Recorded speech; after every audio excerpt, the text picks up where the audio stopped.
Opt, Patruzec, Shidoy, the Strait of Hormuz. Early morning. Aboard the USS Abraham Lincoln. General quarters alarms sound simultaneously across the ship.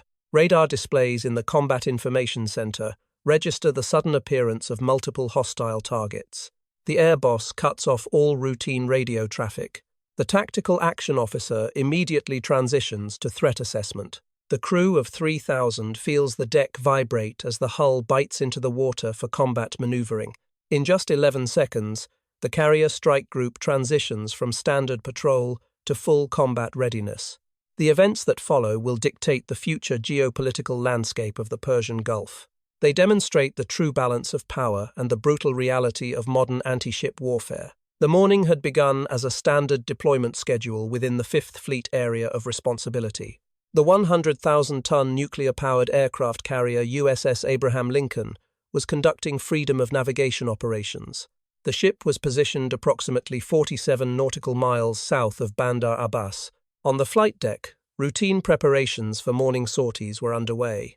A-18E Super Hornets from Strike Fighter Squadron 115 were launching from the catapults at 9-0-second intervals. Twin General Electric F-414 engines accelerated the 8-ton machines to 165 miles per hour in under 2 seconds.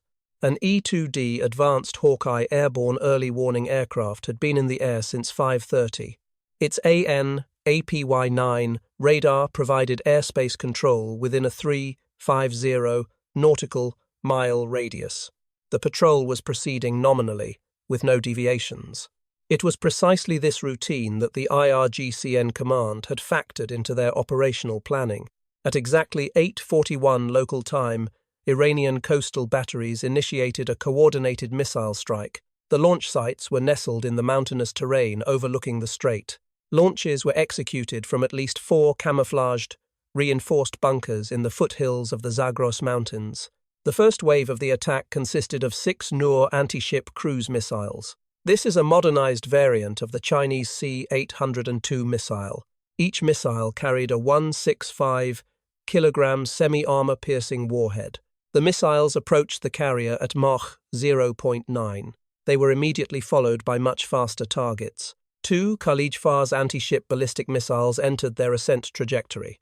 Peaking at an altitude of roughly 25 miles, they transitioned into a terminal dive toward the USS Abraham Lincoln. The speed of these missiles exceeded Mach 3. During the planning phase of the strike, the attacking force made a series of critical tactical miscalculations.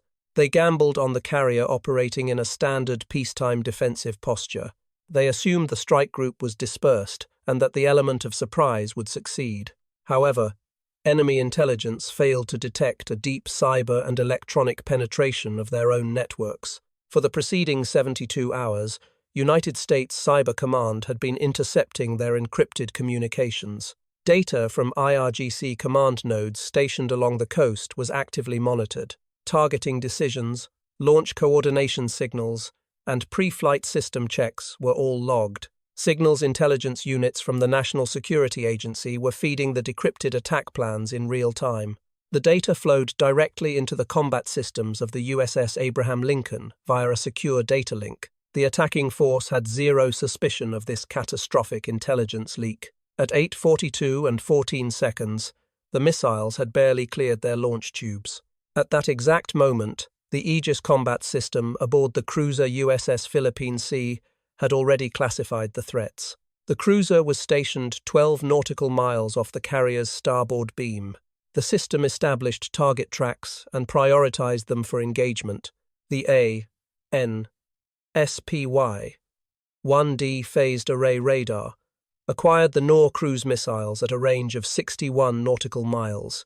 Calculating the intercept geometry took just 0.4 seconds. Before the enemy launch crews could even confirm a successful liftoff, the vertical launch cell hatches burst open on the USS Philippine Sea. 2 SM-2 missiles blasted out of their cells, one after the other. They were immediately followed by 2 SM-6 missiles. These were tasked with intercepting the high-altitude ballistic targets. The intercept geometry was plotted with lethal precision. The first SM-2 intercepted the lead Noor missile at a range of 38 nautical miles. The high-explosive fragmentation warhead shredded the cruise missile's guidance section. The second Noor was obliterated by a direct kinetic impact. The third and fourth targets were engaged by the destroyer USS Spruance. Its Aegis system was fully integrated into the Cooperative Engagement Capability Network. This allowed the ships to share targeting telemetry in real time. The enemy missiles were destroyed at a safe standoff distance.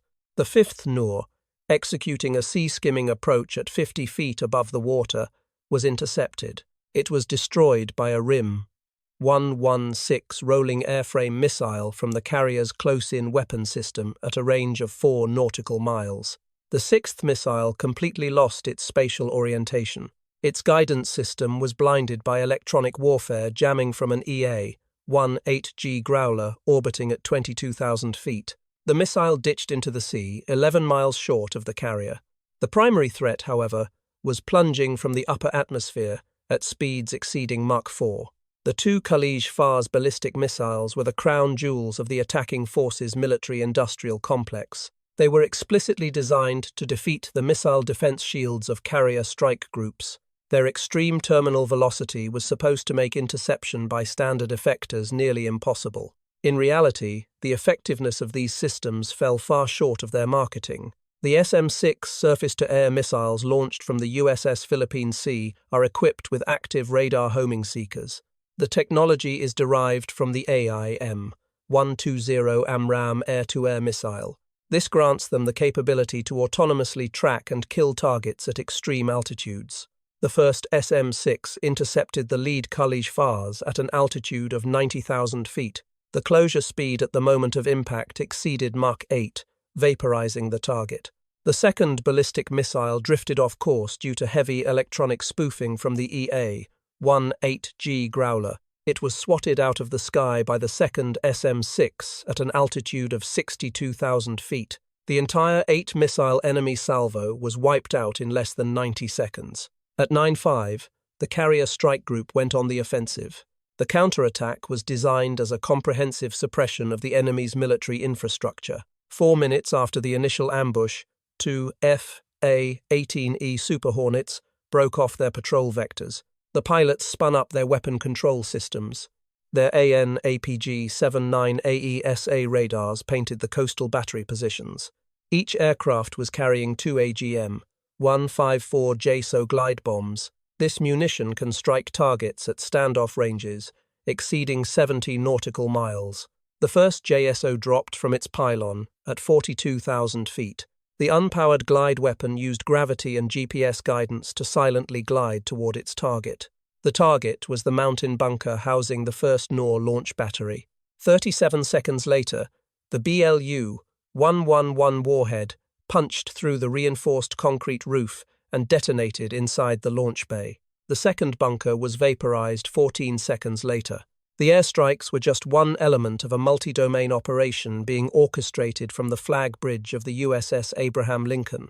Beneath the surface of the strait, another phase of the counterattack was unfolding. The Virginia-class fast-attack submarine USS Missouri had been patrolling off the coast. For 11 days, she had been silently stalking the littoral zone. The sub received an encrypted command package. Down in the torpedo room, the crew had already loaded 6 Tomahawk Block 5 cruise missiles into the vertical launch tubes. The Block 5 variant is equipped with the JMEW's multi-effects warhead. It has the capability to switch between penetrating and airburst modes mid-flight. The missiles can receive in-flight target updates via a satellite data link. At 9:12, the USS Missouri ascended to launch depth. A sequential ripple fire of 6 Tomahawks was executed, all clearing the tubes within 40 seconds. The missiles breached the surface of the Persian Gulf. Their turbofan engines ignited at 50 feet above the water. The missiles leveled out and pushed toward the Iranian coast, flying in terrain-following mode. They skimmed the deck at minimum altitude, later confirmed by visual reports from commercial shipping. The targets weren't coastal batteries. They were aiming for an IRGC command and control center. The facility was buried beneath an administrative building on the outskirts of Bandar Abbas. This was the nerve center coordinating the attack, calculating telemetry, and issuing launch commands. Time on target for total destruction was set at 14 minutes and 31 seconds. By 9:18, the enemy command structure began to realize the sheer scale of their tactical disaster. Satellite feeds and radio intercepts showed absolutely zero resistance being mounted by their own air defense network. The point defense SAM batteries guarding the launch sites weren't firing. The reason lay in a preemptive intelligence operation. 48 hours prior to the ambush, an RC-135V Rivet Joint Signals Intelligence aircraft had vacuumed up the enemy's radar emissions. Surface-to-air missile sites and relay nodes along a 120-mile stretch of coastline had been perfectly mapped. This data served as the foundation for a weaponized offensive cyber package. The payload was loaded into the electronic warfare suite of the USS Abraham Lincoln strike group. The cyber weapon was triggered the exact second the Iranian missiles launched. Radar stations across the entire Strait of Hormuz defense sector simultaneously went blind.